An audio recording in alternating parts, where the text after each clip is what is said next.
register for the session, and by the time we can introduce and we can start the session. And I'd like to welcome and all the people who have joined us for this session on launch of the gender inclusion and protection module, which has been developed by WFP for the food nutrition programming in India. So wish to welcome our panelists, our esteemed panelists for today, who are representatives from World Food Program. So I'd like to welcome Ms. Julie Mcdonald, who's the Regional Gender Advisor, Asia Pacific region.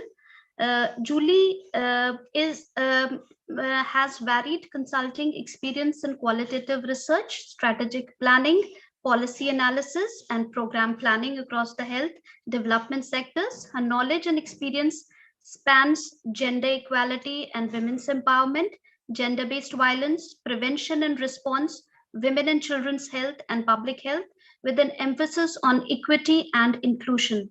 In the past, Julie has contributed to WFP corporate gender mainstreaming guidance and resources, and she has completed various short-term UN assignments in the Middle East and North African region in gender equality and GBV. She is a New Zealand national and holds a PhD in social anthropology, as well as qualifications in management and public health. Before we move on to our other panelists, I'd like to introduce why all of us are here. We are here to talk about a module which was developed, I think, way back in February, March. And we remember the skeletal draft of the module was prepared and it was pilot tested. And a lot of pilot testing was done in terms of seeking inputs and seeing how user-friendly it is, whether it's including all the components of the of the subject and the topic, which was very critical, very sensitive. And we also remember that we pilot tested in some of the states and got in touch with some of our IAG members who have a good field presence and have a grassroots presence, who are instrumental in incorporating, introducing this food nutrition programs to those very marginalized, to those very vulnerable belts where this was tested. And of course, a lot of suggestions, a lot of inputs, a lot of insights on this module were devised, which were incorporated. And that's why the module development, which had happened a long time back, the incorporation, making it more user-friendly, making it more effective, making it more sustainable, that's why we took some time. So we wish to welcome all of you all who have joined us for this launch event. We also have some of these field representatives who were a part of the pilot testing, who would also tell us the effectiveness of these modules. On gender protection and inclusion. So all gender stereotypes crop from social inequalities, disrespect for human rights, and misuse of power. Now, this very interesting module developed by WFP demystifies some of our age-old myths and notions, which stipulate that all services, opportunities, establishments are open to all persons, and societal roles and expectations should not be defined by gender stereotypes. This module focuses a lot on increasing the access to food and nutrition, livelihood, and services for women, underprivileged, excluded, marginalized people. This promotes more inclusive policies, mindsets, as well as more voices and influence of the poor, marginalized, on decisions that shape their future, their lives. To support NGOs in incorporating these principles in food and nutrition programs, the UN WFP has developed an e-learning module on gender protection inclusion in food nutrition programs. The module provides a comprehensive rationale and guidance on practical approaches for incorporating gender inclusion protection in programs that address such concerns. Would like to introduce some of our additional two panel members again. We have with us Ms. Pradnya Paithankar, who's an SDG manager and head of policy design, climate change, DRR, and SSTC. Pradnya works in one of the largest humanitarian organization, the WFP, and earlier with National AIDS Control Organization. She's worked with CARE. Pradnya's experience of handling large-scale projects in the space of nutrition and health, HIV and AIDS, a student of public health nutrition, statistics, and operations research. Pradnya's expertise lies in development of strategic roadmaps, project management in the thematic areas of health and nutrition, HIV and AIDS, monitoring and evaluation, research and vulnerability assessments and mapping, experience of working with the government and initiating work with grassroots level communities to scale to policy advocacy and contribution to policy formulation. Her experience covers a large landscape. Pradnya has in-depth understanding of the gender and inclusion issues, and for 9 years has served as gender focal point for India Country Office. Pradnya is currently providing leadership to WFP India's efforts to bring the food nutrition security to the forefront of development agenda by expanding the scope of work to enhance resilience building and adaptive capacity among vulnerable population for sustainable food and nutrition security in changing climate. As head of policy design, South-South collaboration, she's contributing to leverage WFP's expertise globally in the field of climate change, DRR, DRM, to strategically support government systems to design, monitor, and implement approaches towards achievement of 2030 agenda through reformed food systems. Thank you so much, Pradnya, for being with us today, for discussing such an important, such a critical module, and know the intricacies of how to roll it out and the methodologies and so on and so forth. We also have with us Aradhana Srivastava. Dr. Aradhana Srivastava is the Gender and Inclusion Officer at the UN World Food Program India Country Office. She has more than 20 years of experience in social science research and program implementation, spanning public health, gender, governance, and food security. An accomplished researcher, she has a significant body of publications on issues of women's health and well-being.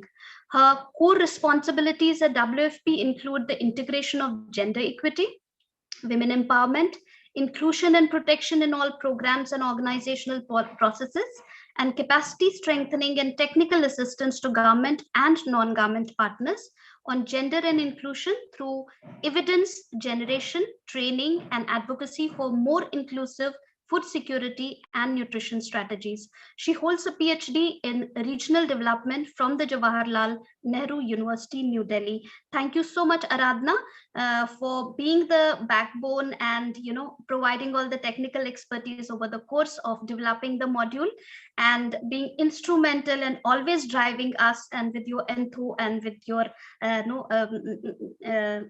good spirit. So we welcome all three of you to this very interesting session. So what we are going to do is that we are not to make it very humdrum and very chaotic and very classroom like, we're going to have these very simple small questions which we would want you to respond to. And my first round would be with Pradnya, asking very simple questions on what was the thinking behind developing this module on gender protection and inclusion in food nutrition programming. What were the thoughts? How was the concept developed? And what has happened in the past that laid foundation for you to kind of think about it? Over to you, Pradnya. Thank you so much, Hina. I mean, after that elaborate introduction, and I think I'm very happy also, I mean, that so many participants are actually interested and would like to learn about it a bit more. So to answer your specific question, the first and foremost, I would say is, I mean, there of course has been a realization and recognition that disasters or emergencies, they do not affect everyone in the same way. and that every humanitarian crisis, we know that women and girls are affected differently than men and boys. And also that the vulnerabilities are often usually enhanced or exacerbated by other factors such as age, disability, social orientation, then gender identity, and then again caste, ethnicity, and religion, etc.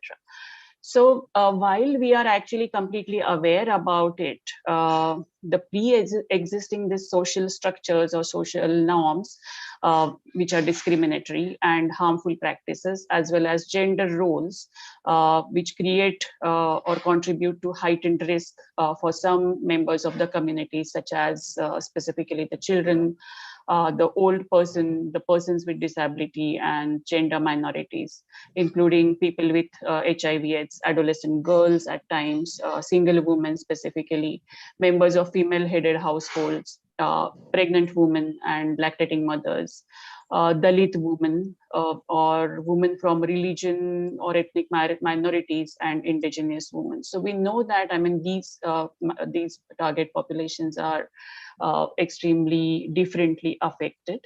But COVID-19 crisis actually brought out this to the forefront. And during that time, about 1.5 years back, when we were actually amidst the lockdown, there was actually a lot of interaction in the Food and Nutrition Security Sector Committee. And I'd like to really thank Sphere for spearheading that initiative and letting WFP really work hard with the other agencies, contributing agencies, to work on various initiatives related to food and nutrition security sector and the coordination of response, monitoring, coming out with the advocacy documents, etc. So as a part of that, there was a demand which actually came that there is need for building capacities of the grassroots level NGOs and CSO. So what we did was, of course, I mean, as you know, Hina, in consultation with Sphere and rather cooperation with Sphere, a detailed capacity need assessment was undertaken, and around 250 NGOs across the country participated in it. And I mean, they actually highlighted areas where NGOs expressed the need for capacity strengthening. And gender and inclusion was one of the areas where there were perceived capacity gaps. So accordingly, actually that helped initiation of this kind of module. And as you have rightly pointed out, that gender equality and social inclusion perspectives are important to be incorporated, not just in the response activities, but also the preparedness activities, including gender balance, diversity in stakeholders meetings, emergency simulations, training of staff, gender equality and social inclusion in humanitarian actions. So those aspects are important to be considered. And so from that perspective, it was thought that I mean, this kind of module will be really helpful.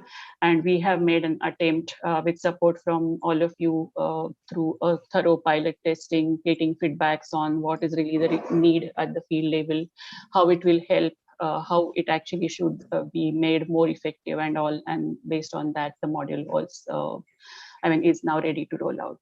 Over. Thank you so much. Thank you, Pradnya. That was quite elaborate. I completely agree with you that COVID has exposed us to certain fundamental frailties that have been there in the system. And I still remember that that very elaborate the exercise on the needs assessment, where a lot of such issues were kind of reflected and surfaced, and which became the cornerstone and the foundation for WFP to develop this module, having seen some of the challenges, gaps in the field. So I also was a little inquisitive to understand what are the target audience, and I'm sure our participants would also want to know this, coming from different states, who are the target audience for this particular module? We're not able to. Sorry. So the target audience, as I said, that I mean, this need was specifically mentioned by CSO and NGO functionaries, and so from that perspective, it is targeted towards the grassroots level functionaries and also the intermediate level managers who actually take decision, for example, on targeting or the strategies which actually will ensure the inclusion of the groups which are most affected, or also the protection issues, the sensitivities and all that. So from that perspective, this module is specifically targeted to NGOs and CSOs. However, just to let you know that with NIDM, we are also working on specific project which is called mainstreaming the food and nutrition security, and in EPR, emergency preparedness and response package, which will also have some components of gender incorporated into it, which would be targeted for the wider stakeholders. So it's like, that's how we are seeing. So this is more in-depth module specifically intended for the grassroots level functionaries. Over. Thank you so much. That's quite informative. And you've also said that since we have IAG members at the state level, so they're grassroots functionaries who are working at the district and block levels, as well as the mid-level programmatic teams like the program managers or program coordinators are the ones who can take up this module and then percolate this information to some of the other field functionaries as well, which will be really helpful. You've also talked about this mainstreaming, for which you've taken some initial baby steps with an IDM in terms of understanding the different components of emergency preparedness and response aligned with the food nutrition programs, which is also in the offing, and for which we recently also engaged IAG members for collection of this real-time feedback information, and that meeting was also very had a good participation from all the IAG members who have committed that they will lend their utmost support to this endeavor and this initiative. Thank you so much, Pradnya. I would switch on. This is not the end of the questions for you, but I would also ask Julie a few questions. So Julie, how can we ensure that programs are inclusive of vulnerable groups? How do we ensure that? Julie, are you there? I am here, thank you. Can you hear me okay? Then clear. Lovely. So let me just take a moment just to explain to you, because it might help to sort of situate this question, how we work. First, thanks very much to Sphere India and World Food Programme India Country Office for inviting me to join today. And congratulations on completing the training. I know that there is a huge amount of work that goes into getting something like this completed, and it's fantastic. It's really engaging, and I hope that you find it very useful. So thank you very much for allowing me to be part of it. Just a little bit to explain the work that I do as a gender advisor. So I work in the regional office with the country office team who've invited me to join them today. And what we try and do in World Food Programme is to coordinate and support all of the equity and inclusion and protection and accountability to affected populations work. So we try and join this work together, because whilst all of it has, you know, those careful definitions and those all too important principles and frameworks and processes that we all follow, it also joins together very well the cross-cutting teams of gender and disability inclusion and protection and peace building and conflict sensitivity all need to work together, and we all need to collaborate. So it's just really exciting to see all of those perspectives here represented in the participants who are engaged in this session. Thank you. What can we do to ensure, sorry. Yeah. What can we do to ensure that programs are inclusive of and vulnerable groups? We need to identify those groups, those people who are most at risk of being excluded. And we need to understand the drivers that expose those risks. We need to partner with them, build trust, and work out ways together to reduce that risk. This is real on the ground work. It's not something that happens through remote methods. It needs to happen by people understanding each other, respecting each other, taking the time to put safety and dignity at the centre of the assistance. It's the reason why we do the work that we do. The other part of what we need to do to ensure that our programs are inclusive is, once we have that understanding, to actually use it to adapt the interventions that we have. And I think that I'm probably preaching to the converted, really, when I look at who's in the audience, because it's big organisations like UN agencies that struggle with that. Often it is the medium-sized and the small and the specialist organisations that are much better placed to understand the community's needs and to respond in flexible ways. But that's the other part of it. To be inclusive, we have to be able to adapt the way that we assist, the way that we intervene, so that it delivers the required assistance in ways that are safe and appropriate. And that means involving our affected populations. We have to look at intersectionality. So gender is one part of it, and it's the part that I like to lead on, but that fits in with lots of other different dimensions, and those have been well covered by Pradnya. Thank you. But just for us to always remember that it's the compounding effects of those different dimensions of discrimination or poverty or insecurity or exclusion that we need to understand, not just the separate ones. We need to engage with women and men to find the solutions, so it needs to be empowering.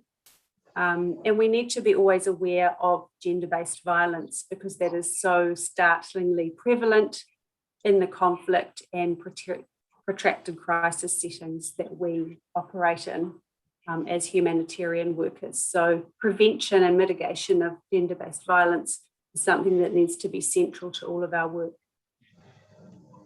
Thank you. Thank you so much, Julie. That was quite exhaustive. Thanks for flagging the issues of, mapping the vulnerabilities at the community level, because within our protection committee also, that's a challenge, which we keep on always discussing. How do we identify people? How do we see what are the different types of intersectionalities? What are the vulnerabilities in the country? So how do we define vulnerabilities now in the current context, post-COVID, demystifying all these terms, and also understanding community needs. You need to engage with the communities. You need to engage with these vulnerable sections. They need to be a part of the designing and process.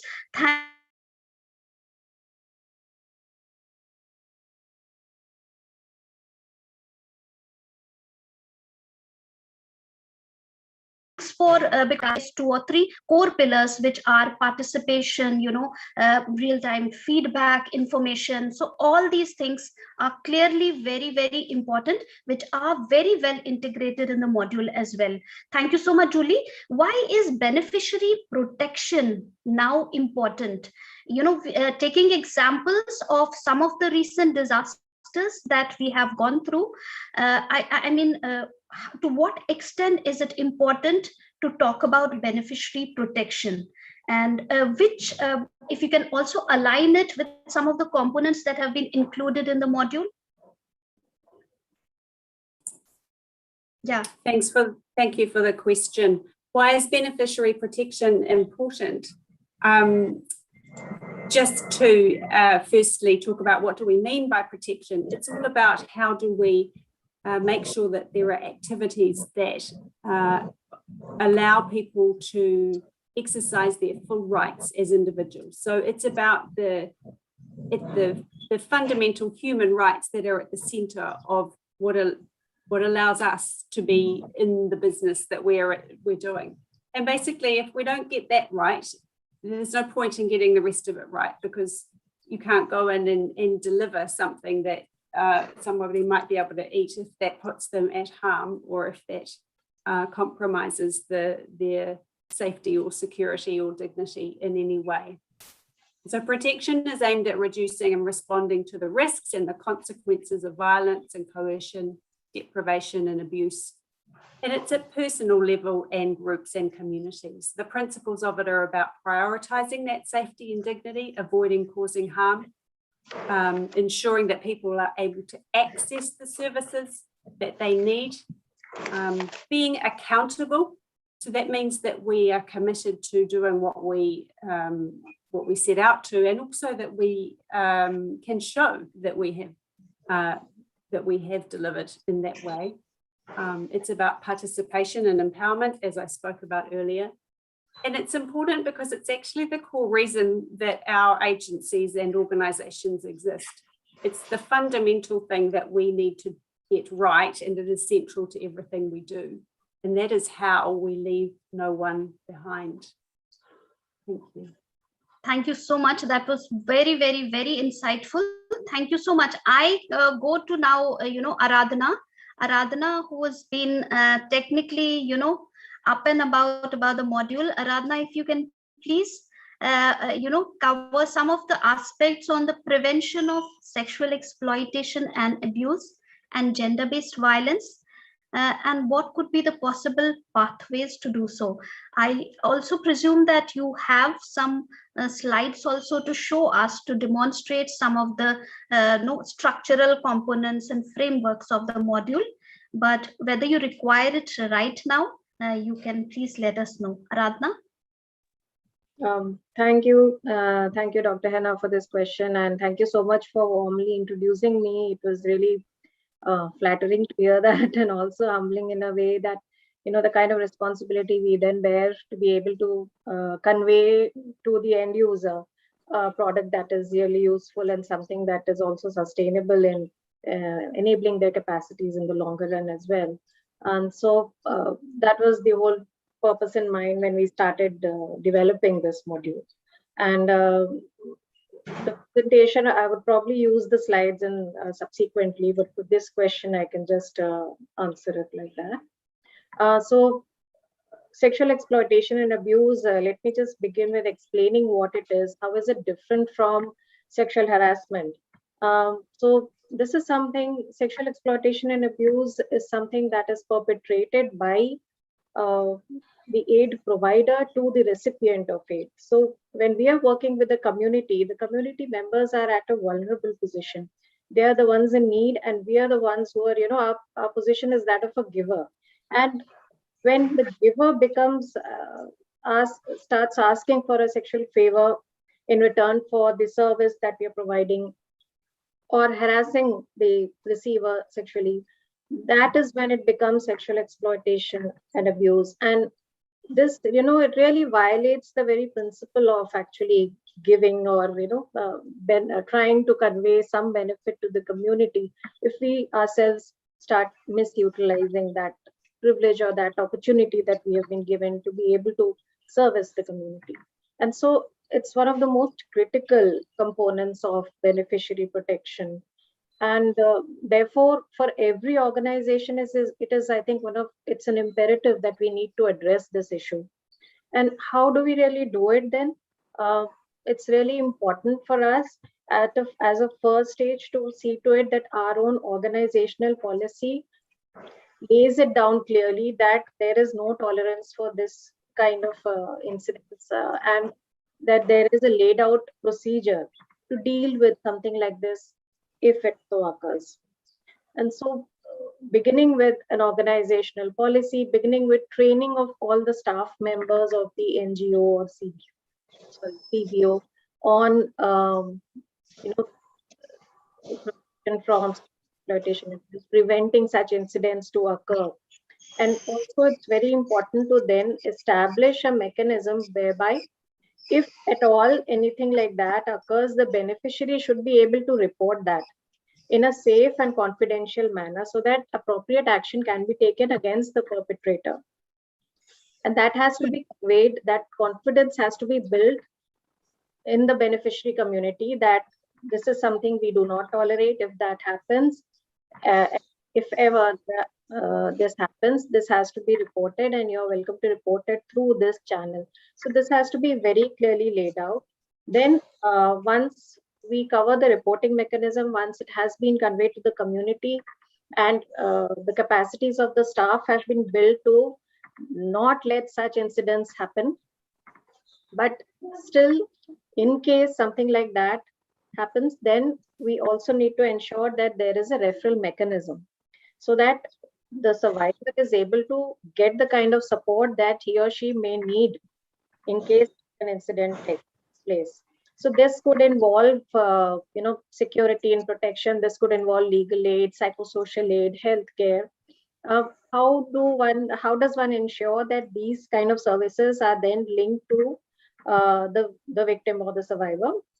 For this, the UN has its own structure of reporting mechanisms and all, but what's really important for community-based organizations is not every organization will be able to develop its own structure. In that case, they can always link with organizations that are especially dealing with these issues. So if there's an NGO that's working on gender and protection or protection from sexual harassment or sexual exploitation and abuse, you could partner with them so that they provide the supporting services. Or the government has these services in place, like, the Sakhi centers, which are the one-stop centers for aiding and assisting victims of sexual abuse or violence.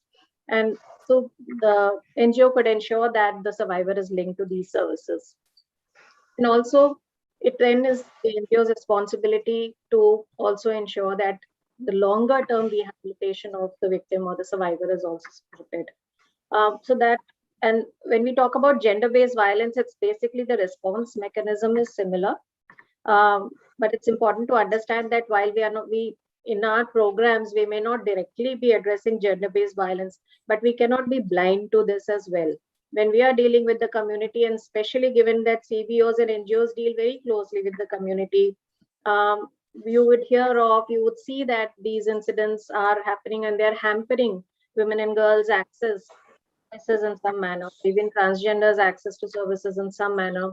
So in that case, it's also a question of moral responsibility to ensure that if it is something that we can help address, we are able to do so. So that's why it's very important when we talk about beneficiary protection to be really able to address these issues as well. Thank you. Thank you. That was very, very exhaustive. And it's personally very close to my heart because this is what I've been doing for a large part, generating and sensitizing people throughout the country, especially these policymakers, service providers, health professionals, DM professionals in all the states on SRH in emergencies. And all the things that you've just now said, I so relate to it.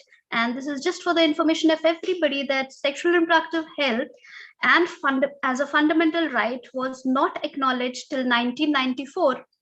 And during the first International Conference on Population Development, there were so many disasters which happened around the globe, and it was for the first time realized that there are issues around, sexual and gender-based violence, reproductive health, family planning, and so many other issues that need to come to the fore, which are the implications. Of course, when we work on the root causes and the contributing factors of what leads to it, only then can we put it in our programming, which is so explicitly done and designed in the module that you have so subtly developed.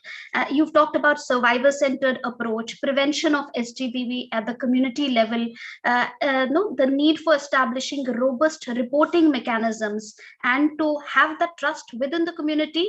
When you have trust, only then you will build a certain confidence.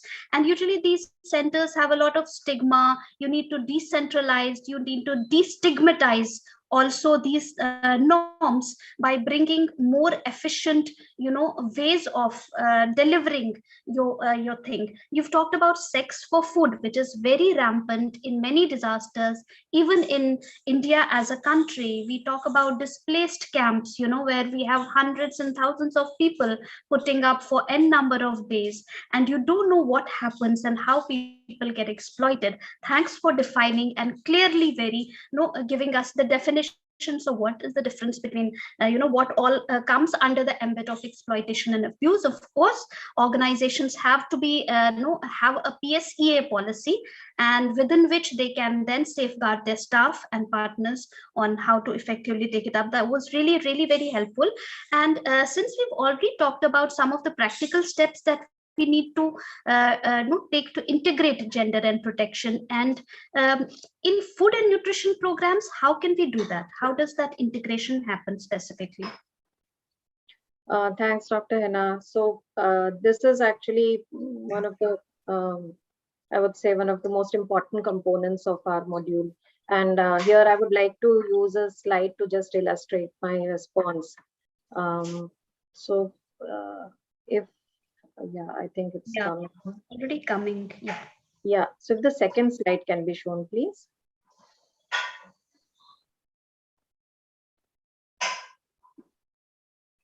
Yeah, thank you so much. So this slide kind of indicates the steps around on which we can actually build in gender and protection into whatever program. So this slide, though, is kind of illustrative of a COVID-19 response program, but I think it's applicable to any program that we design. It could be public health, it could be food security, it could be nutrition. What's really important is to follow these steps in an integrated manner. So let me just quickly begin with how to really go about it. The first, and I think this is something that Pragna also touched upon. The first thing is, of course, to understand as to who are your target population, and then again, don't go by just target households, but look at individuals. Who are the women? How many women? Who are the men? How many men? How many girls and boys? How many young children? Girl children, boy children. So looking at the population in a disaggregated manner is very important. Only then will you be able to understand what are the different sections, and what is the quantum of these sections that you're actually going to intervene on. Then once you know your numbers, it's important to understand what are the issues and how are these various sections, are able to what extent are they able to really exercise their agency? Do they have access to resources? Do they have access to decision-making power? Do they have a voice in decisions that are being made at the household, family, or community level? So what are the relations that are guiding this? So here comes the analysis of the social relations, gender roles, expectations, discrimination. For different sections of the population, what are these issues and how are they affecting their access to whatever service we are planning to provide? So for example, let me just go through this with the example of, let's say, food distribution. So are women and men equally able to come and take the food that we would want to provide? Supposing we are distributing food from a site, are they able to equally come out and take it? Or are there, some barriers to women and girls movement, which may prevent them from coming? Supposing my distribution, the food distribution is from, say, 11 a.m. onwards, are the men able to come, or are they out working, and will they be able to come only in the evening? So all of these issues for each of these gender groups and age groups need to be kind of outlined or recorded, so that we know when we are designing our response, are we addressing each of them, so that each of these sections are able to access the service that we are providing equally. Then the third step would be providing information. So once we have identified our population, we need to inform them of what we are going to provide. How do we do that? We need to now make sure that the information that we are providing reaches each of these sections equally.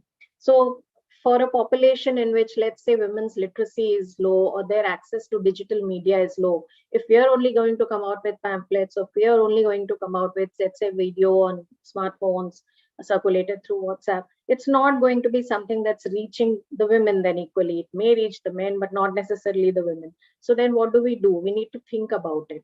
How can we then make our message reach the women as well? So we may probably think of a radio program or a television program, or we may want to hold group meetings with women in the community.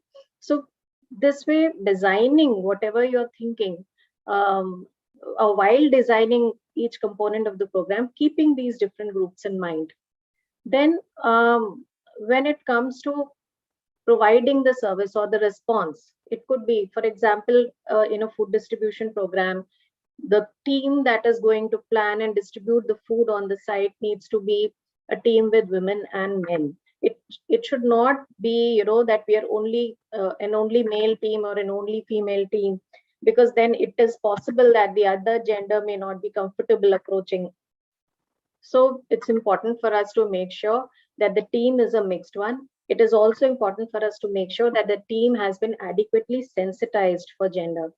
So that when they are dealing with women and men, girls and boys, their sensitivities are also able to respond to those, to the unique needs or the challenges that each of these groups faces when they are actually coming to receive the service. Coming to the next step, it is important. Now, this is about ensuring that there is a participation of the community as well in the decision. Our approaches are best if they are participatory, because then we are able to capture the unique challenges of each group and also understand from them as to what is the best. Sometimes they know best about how they would want to receive the service or how the service provided would benefit them the most. Then it's important for us to involve women and men who are leaders in decision making and make sure that our programs are inclusive of their inputs as well. While our program is being implemented, the next important component is monitoring. So when we are monitoring the program implementation, we need to keep in mind that, again, it's a gender responsive monitoring. So again, we are not looking at aggregates, but we are looking at the different subsections of the population and each of their unique vulnerabilities or challenges, and then looking at whether the program is being delivered in the intended manner so that it's benefiting each of these groups equally. If not, what are the unique challenges? How can they be addressed? So all of these issues then come up, and it's so important then that we need to look at each of these, the program progress in these different unique lenses of the different groups that we are actually targeting. And then lastly, protection is of extreme importance, whether it is safety and security of the employees, the community, the partners. It's also very important for us, as I mentioned here, again comes the prevention of sexual exploitation and abuse, addressing gender-based violence. These are issues that we need to also build in while we are implementing our program. So that was in a nutshell, practically what we need to do. And also I understand that since many of us are into humanitarian response, it may not give us the time to actually conduct a baseline, a thorough collection of, say, sex and age disaggregated data. But in that case, what can we really do? We can look at secondary data that's already available for the region. We could look at media reports, and we could talk to community key informants like, community health workers, nutrition workers. They are generally, people who are aware of these issues in the community. So there are ways in which we can do it quickly, or there are ways in which we can do it in a detailed and exhaustive manner. But what's really important, and what I'm really trying to convey here, is that it is important that we do it, because only when we, really begin with factoring in gender and age into all of our components, right from planning to delivery, only then can we effectively have a program that is mainstreamed gender and protection. Thank you.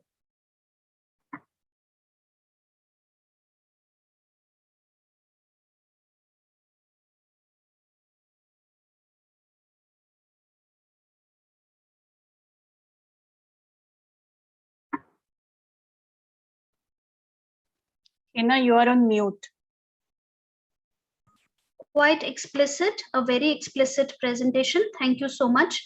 I think most of the queries that the participants must have had must have got resolved also in terms of how we integrate these aspects into the food nutrition programming. Some of the participants may have some additional questions. We would request all the participants to kindly put in their queries in the chat box. We'll try to respond to them at the end of the session.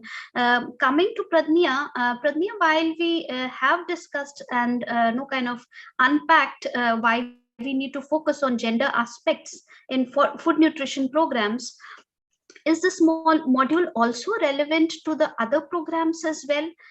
Other than the food nutrition programs, we have the health, we have wash, we have protection. Of course, it has many, cross alignments and overlaps. So could you please tell us more about that? Yeah, so I think to an extent, this question was answered by Aradhana. I mean, when she mentioned about the overall, the scope of this entire gender and protection aspects. So when we talk about this, when we are talking about the gender disaggregated data, looking at the age vulnerabilities, or also, I mean, looking at the aspects which are related to the sexual exploitation and abuse, and even the protection issues, very specific issues related to, let's say, pregnancy or menstrual cycles and all that. So these are in fact much beyond any sector. So we would say that they are, I mean, we can say that they are cross-cutting and all. However, the issue is that addressing these issues related to gender and inclusion and protection have much more wider scope and intensity and need to work across sectors. And so from that perspective, the very nature of this subject or topic itself is across the sectors. And so from that perspective, if we look at, we actually have, as Aradhana has said, that while the concepts are there, which are applicable to all, but some of the examples and nitty-gritty issues which are related to food and nutrition security are more focused and contextualized. So for example, now if we just talk about Indian context, where if the food is distributed to the family, the women usually eat the last and the least, irrespective of their physiological status. And that's almost prevalent across, and maybe, I mean, beyond India as well. So from that perspective, like if a pregnant woman is there and if there is a little amount of food which actually has to be distributed, the largest share goes to maybe the male members, and not really paying attention to the need of a pregnant woman. And I think Aradhana has also, I mean, done some studies around that. So those also highlight those kinds of gender discrimination. So when it comes to food, there are, of course, those needs where the focus has to be there. Also, I mean, as you talked about, exchanging sex in lieu of food or those kinds of aspects. Also, I mean, often ignoring the nutritional aspects, may it be the adolescents or whatever. So from that perspective, the focus of this module, of course, is food and nutrition. However, it is applicable to almost all sectors. Some of the contextualization probably would be required in terms of examples and all. However, the concepts and the overall treatment, I would say, is applicable to almost all emergency operations and preparedness activities across the sectors. Over. But I would say if Aradhana has to add something to this, I'll be happy if she can contribute to it as well. Over. Thank you, Pradnya. Aradhana, you have anything more to add? No, nothing more. I think Pradnya has captured it very effectively. And as she mentioned, it's the steps. And as I also mentioned in my previous response, that the steps are going to be the same. And we can use it for any intervention that we are planning. It could be around health or food security or nutrition. It could be around anything which we are doing with the community. We need to follow these steps. That was what I meant. So my question to both of you would be that, for example, I give an example. Human rights are inalienable, right? So deprivation of one right also means that other rights are also jeopardized or compromised, right? Like right to livelihood is not there, so which means the right to food, right to safety, right to education are also getting deprived. In that context, how does this module, I think the answers have already we have received, but if we can receive more focused inputs, because that would be something in the minds of the participants as well, that when one right is deprived, it leads to so many other rights also deprivation. So how do we, I think that's what this question was about, how do we kind of cater to all of these and address them, and kind of I think the answer would be in having more practical steps which Aradhana talked about, and trying to integrate those aspects of whatever problems are arising into those practical steps. Aradhana, you want to respond, or Pradnya? I can give a practical example, but I think I'll ask Pradnya if you would like to say something, and then maybe I could just explain it later on. Yeah, sure. I'll just actually, Hina, what comes to my mind immediately is the example of, let's say, COVID-19 again. And if we talk about the exodus of migrants, and then when they reached their cities, they were put in quarantine facilities at the borders or somewhere, right?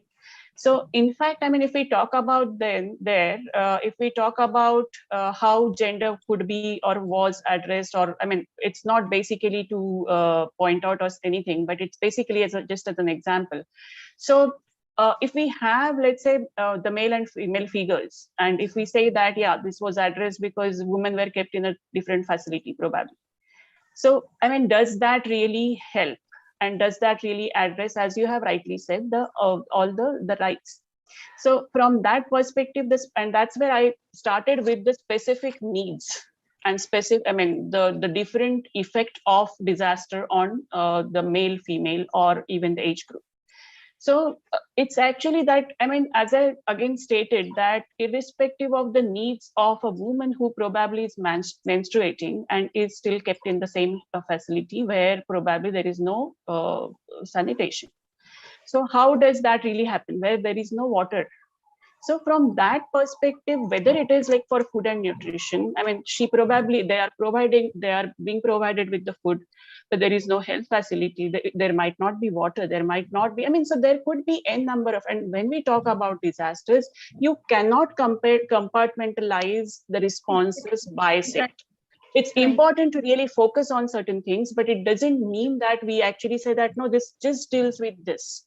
So yeah, if it is dealing with that one particular aspect, the same approach probably, maybe with some contextualization, and which will be more of a local in nature, will be applicable to all the aspects.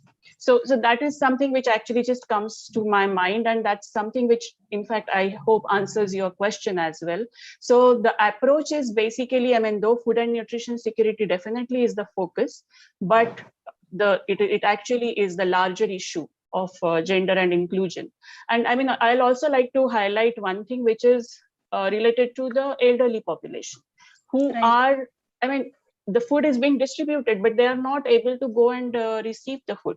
If there are disabled who are unable to, their mobility is actually challenged, and so how are they going to really, during the disaster, supposed to access this? And are our systems then in place which actually help these people?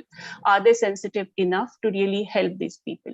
So these are some of the questions and sensitivities which are important to be taken into consideration, which actually will be same for health, which will be same for water, which will be same for, wash and even the shelters.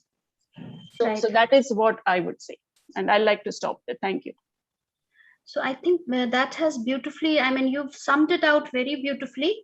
A holistic approach is of course required. We cannot say that we are looking at one response and we are not in that process looking at so many other responses. What I also see as a merit in this module, since it talks about inclusion, protection, and gender aspects, I think most of the rights, when you are raped, when you have abuse, you are kind of fall easy prey to so many other things in which your rights get deprived. So while looking at one component through this module, you're also looking at different sectoral programmatic responses and approaches as well. So my next question would be to Julie, since we had started discussing something about accountability to affected population, would like to know more about, why do we think beneficiary protection and accountability to affected population is critical in humanitarian programs. Now, we already said that there are 7 pillars of accountabilities, and right from participation to coordination and partnership to information and communication, feedback mechanisms, protection from sexual exploitation and abuse, strengthening local capacities, and evidence-based advocacy and decision making. So under the ambit of this, how the beneficiary protection is there and what kind of critical role the humanitarian programs can play. Julie, over to you. Thank you very much for your question. I'll be brief on this one. We've had so much fantastic information shared here. And just to say, why is it important that we have these accountability to affected population in place, which is our commitment to showing that we are engaging with the needs of the communities who have needs, the humanitarian response that we are in the business of. There's 3 points. The first is that participation in this way is actually a fundamental principle of democratic societies. It's a requirement of the human rights approach to providing assistance. So making sure that affected populations are at the centre of our decision-making, our planning, the delivery, it's obligatory.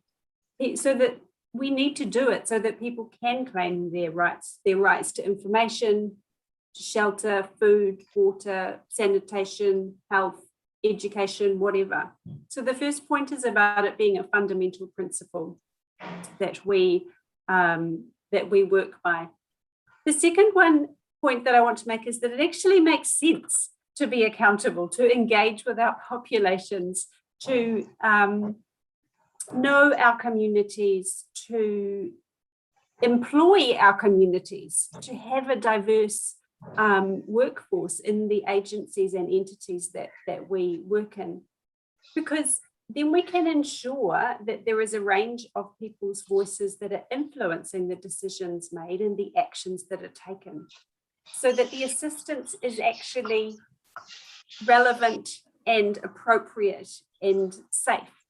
Every emergency is different. People's needs change. There are things that we've heard that are maybe common and are more likely to be a feature of a particular culture or a particular country.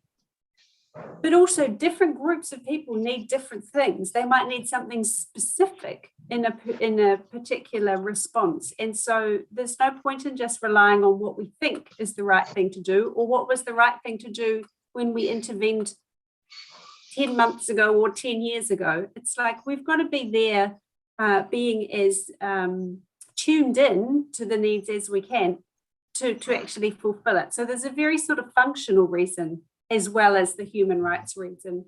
And the other way to look at it is to look at it from the point of view of humanitarian response is very much about the immediate needs. But if you're looking at resilience and building and promoting people's capacities to be self-reliant, to be able to address their own risks, to be able to manage the exposure that they have. If we exclude people from those, the opportunity to take part in this engagement, then we're actually creating barriers and we're actually impacting negatively on these longer term development efforts to effectively reach people, because we're not trying to create dependency. We want to be helping because there is a need for help, but it would be even better if the supports were in place and people were self-reliant. So it's really important for humanitarian actors, more so big organizations like the ones that we come from, to think about it from the point of view of what is sustainable over the longer term, and what is it that we can do in our relationships with communities, partnering and supporting them, that is effective in the longer term. Thank you. Thank you so much. You very beautifully pointed out,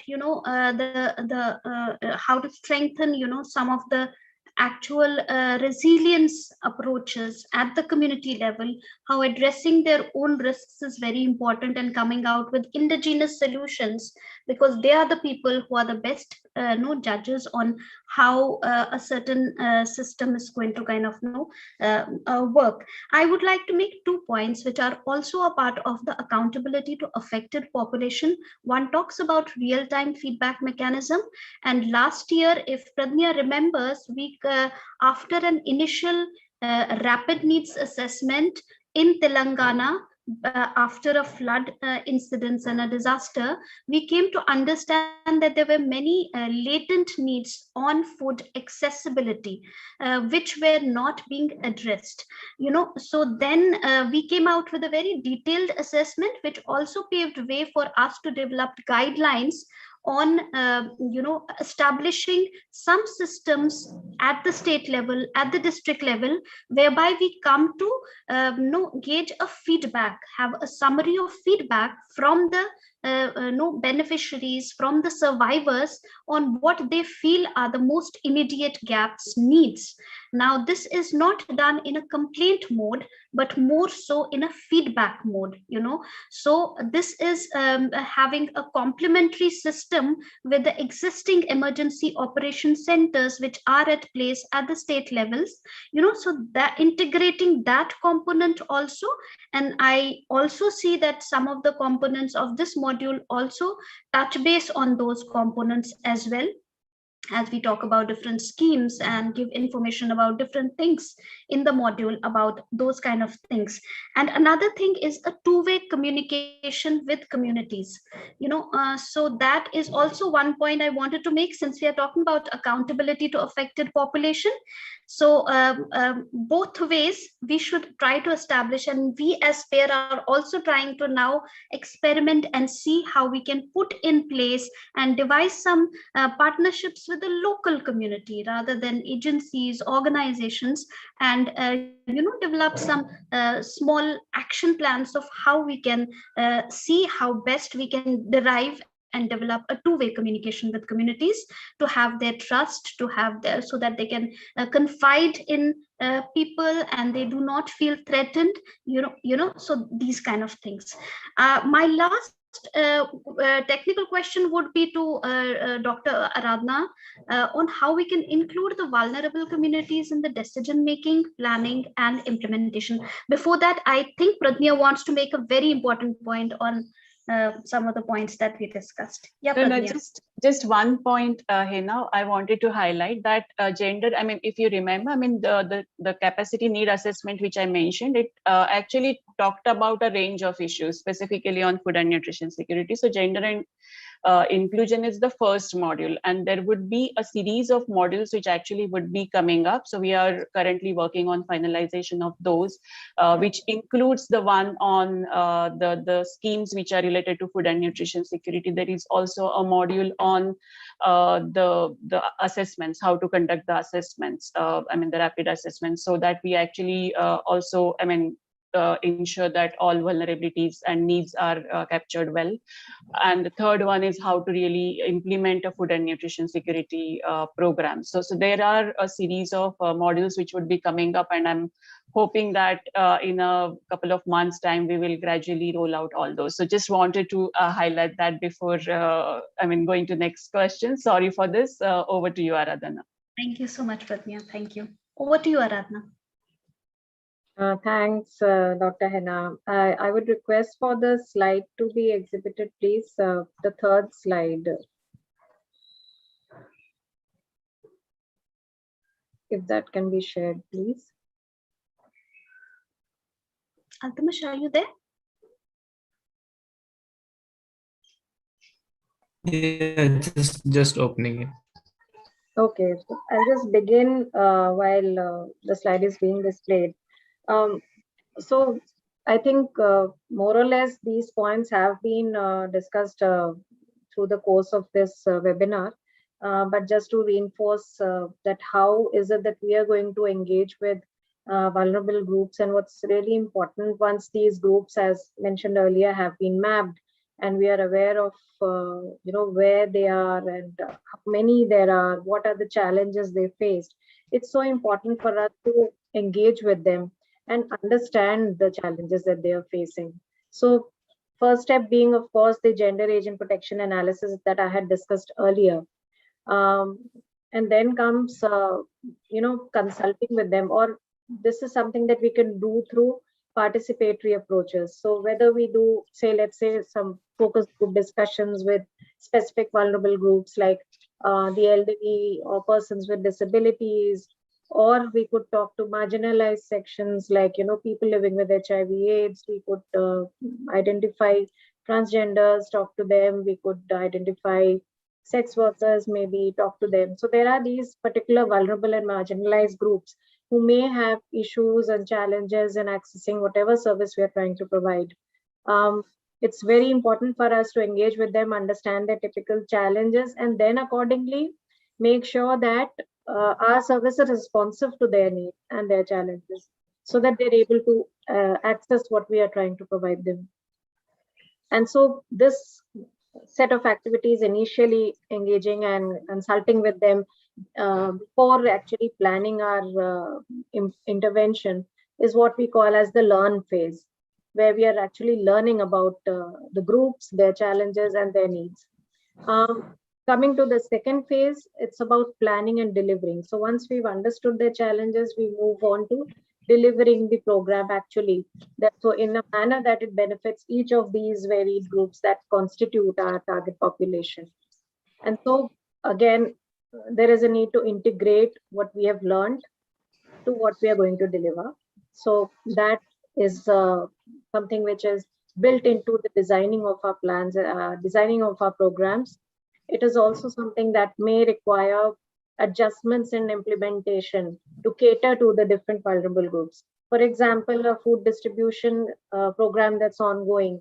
And if we know that there are some houses where there are persons with disability who are unable to visit the distribution site, then we may have to arrange for, say, doorstep delivery of the food aid to these families. Or there are destitute elderly who are unable to visit, and then we would arrange for something like that. Or there are, let's say, when we call a set of beneficiaries to a site, there may be some who are not able to wait for a longer time. So we may need to prioritize delivering to them, or we may need to arrange for a waiting area where they can be seated while we are distributing. So there are small examples of how our program implementation needs to be responsive to the specific needs of these vulnerable groups.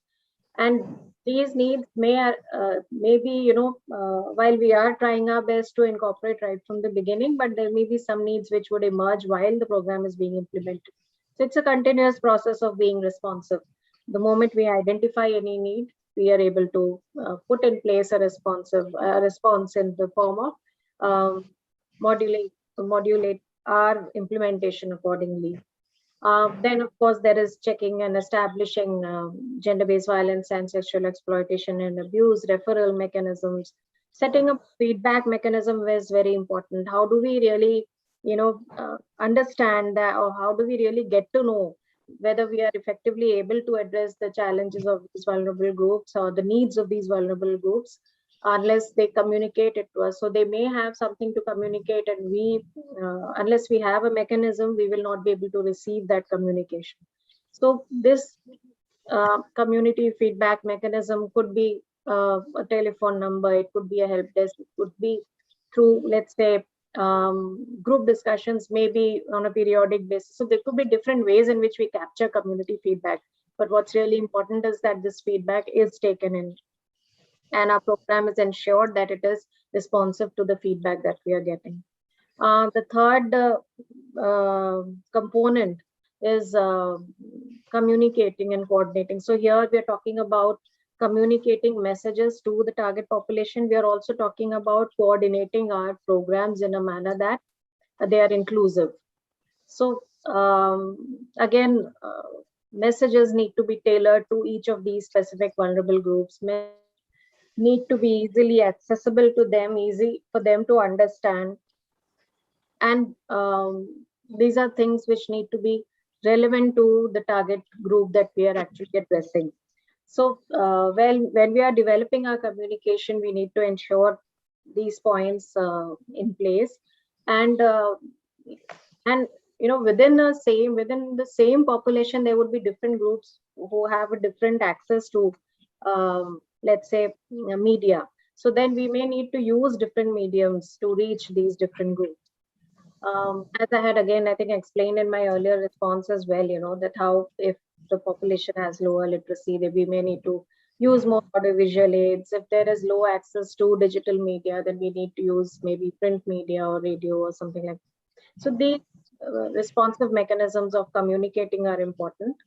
Then coordinating is again something that requires us to be gender responsive, and for that, since the coordinating is to be done through our field workers or the frontline workers, it's important for all of them to also be adequately trained and sensitized to actually identify the vulnerable groups, identify the vulnerabilities, understand their challenges, and to be able to convey them effectively so that the program is implemented in a responsive manner.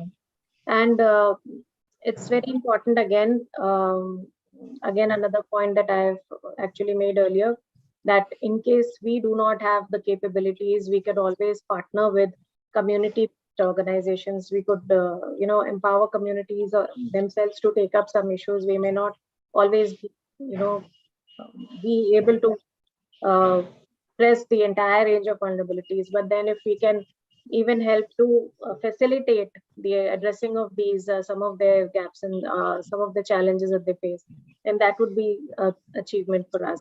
So these are things that we really need to take into account when we are right from planning and delivering a program, so that we ensure that it is inclusive of the different vulnerable groups that are actually present in the target population that we are addressing. Thank you. Thank you, Aradhna. Very, very informative. I just had a question in mind. Since we are talking about an e-learning module which has a set of specific chapters which you need to go through and then answer some of the questions. So that is the flow of the module.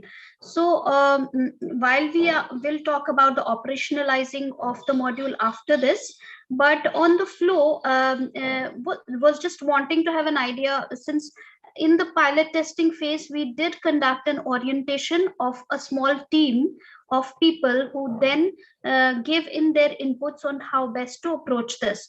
But for a person like from the grassroots or from some state or district who's wanting to opt for this module, so is there a requirement for them to understand the nuances of this module even before embarking on the module, or it is very self-explanatory and does not require any person to kind of groom or give any guidance and support?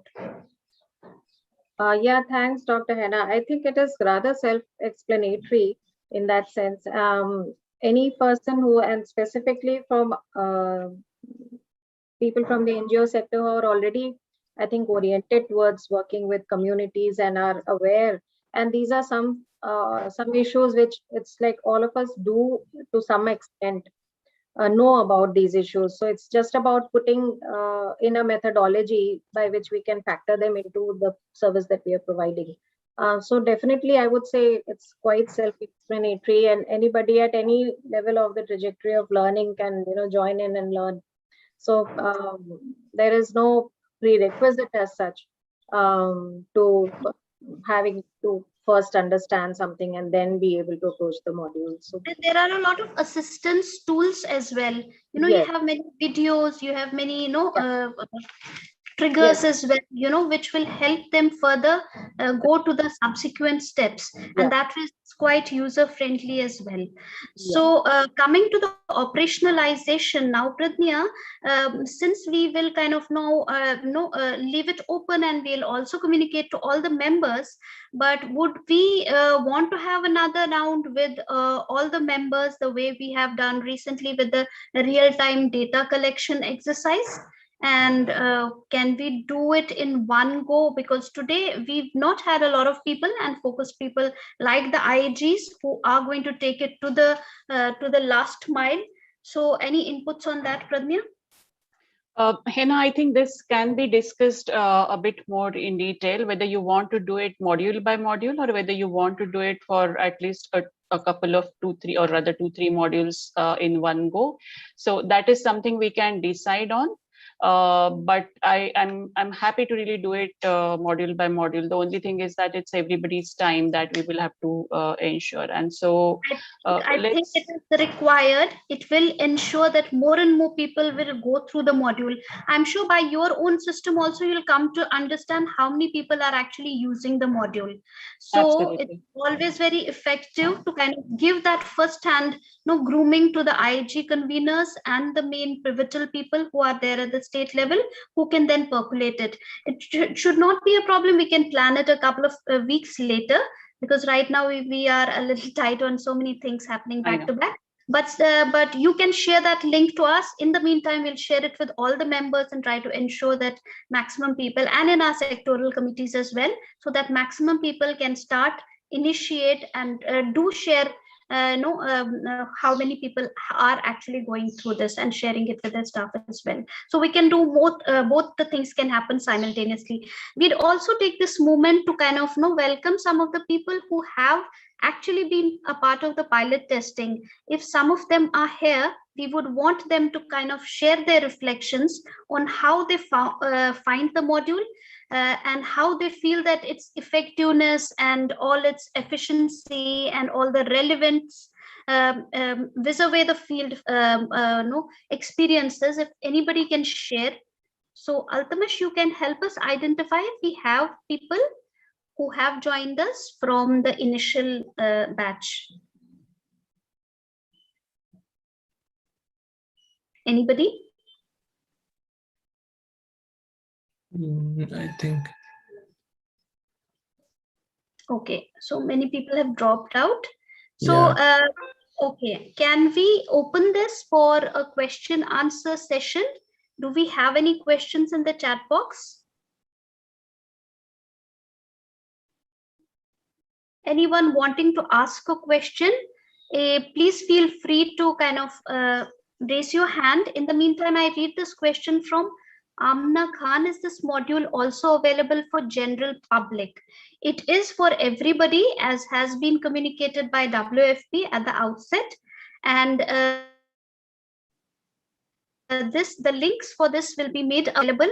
And after the session, whoever has attended this session, we will share the link with you as well.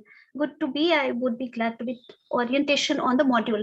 So there are certain reservations that some people have, that this may require a pre-orientation, which Aradhana and Pradni have just now pointed out is not a prerequisite and a pre-requirement. Anybody can opt for this module. It is done in a very simple language and explicitly explains all the next steps that are to be followed. It also has a lot of supplementary learning aids, which will help you wade through each and every step of the module. Is there any other question from the audience and participants?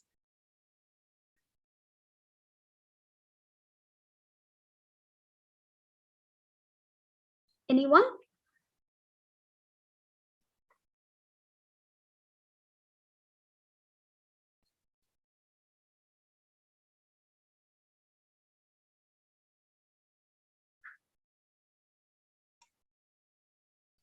Okay. So I think that everybody has understood all the components of this program. So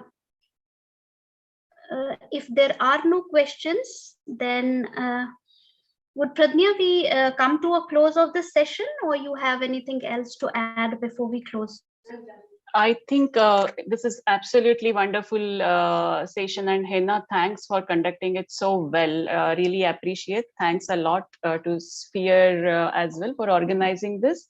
And I think, I mean, the rightful thing has been done, because there are queries about the people wanting to access this module and want to really understand this. So we will have the links and all shared, and the details provided provided, and we'll look forward to really getting good response. And I mean, also, as I said, that our commitment is to ensure that all stakeholders actually get oriented and get what they really are looking for.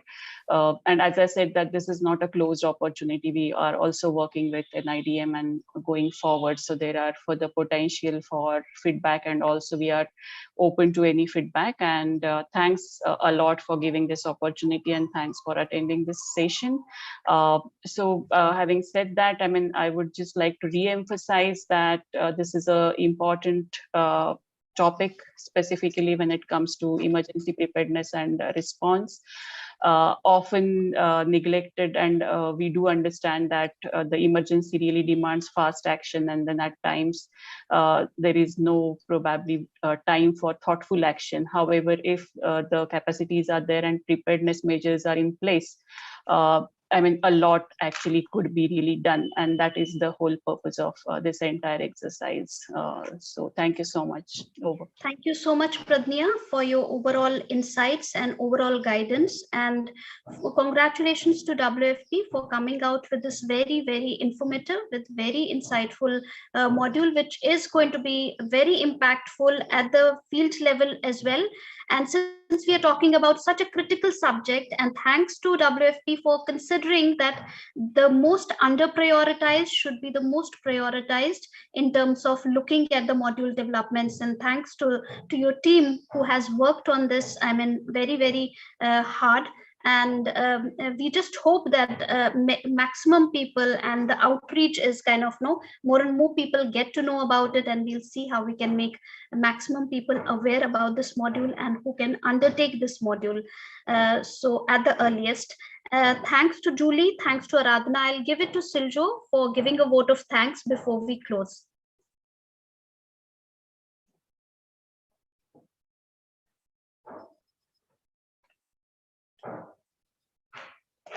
Siljo, are you there?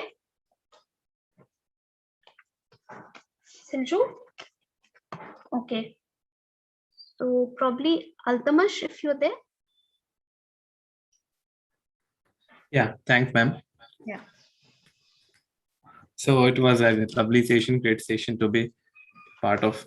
And I'd like to thank all our esteemed panelists for the session, Julie and Dr. Aradhana, Pradanya ji, and Dr. Hina ma'am for being the moderator of this session. So we hope that we'll be meeting again if there is something on the orientation, if the people, as the general public is needing. So hope that we'll again meet on this, and hope this module will go a long way in doing the humanitarian work. So thank you, all of you. Thanks for being here. And should we once again, and we are closing the session. We hope to stay connected, and we will share the link of the module to all the participants who have joined for the meeting. And please do feel free to share your feedback with us, even in the mails. So thank you all. And thanks to WFP for this very good contribution. Thank you. Have a safe evening. I'm so sorry, I got into another call in between. So that's okay, Siljo, no problem. And you can give your end remarks, anything, your own feedback. Not much, but it was really insightful for me to personally be there in the session, and I'm sure that this module which is being brought up is very informative and need of the hour, I would say. And I'm really glad WFP could come out with this, and looking forward to bring it in the field. Thank you so much for each and every one of you for being a part of this webinar and sharing your insights with us. Thank you so much, and hoping to see you all soon. Thanks to you, and thanks to Altamash for providing all the back support. Thank you, everybody. Thanks all of you.